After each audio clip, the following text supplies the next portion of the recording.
આજના મોડર્ન જમાનામાં outer appearance એટલે કે physical appearance is more related to inner confidence.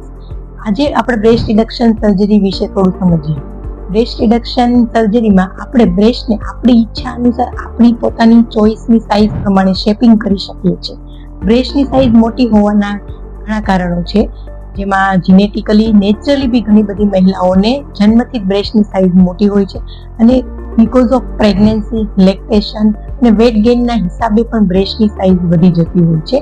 તો આ બધા કારણોના હિસાબે ફિઝિકલ ડિસ્કમ્ફર્ટ થઈ શકે છે. ફિઝિકલ ડિસ્કમ્ફર્ટ એટલે કે સાઇઝ મોટી હોવાને કારણે બેકએકની સમસ્યા, નેક પેઇનની સમસ્યા અને બીજું અંડર બ્રેસ્ટમાં બી ફંગસ ઇન્ફેક્શનની શક્યતા રહે છે. તો આ બધી આપણે જે પ્રોબ્લેમ છે એને સોલ્વ કરી શકીએ છીએ.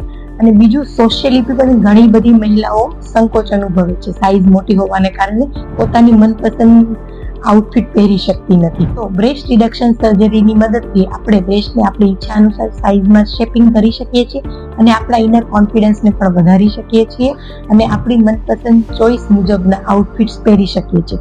અને સેગી બ્રેસ્ટમાં પણ કેવું હોય છે, સેગી બ્રેસ્ટ એટલે કે બ્રેસ્ટની સાઇઝ નોર્મલ હોય છે પણ સ્કિન છે લૂઝ થઈ ગયેલી હોય છે. તો એવી કન્ડિશનમાં પણ આપણે નોન સર્જિકલ ટેકનિકની મદદથી બ્રેસ્ટને ટાઈટ એટલે કે બ્રેસ્ટ લિફ્ટિંગ કરી શકીએ છીએ. Thank you.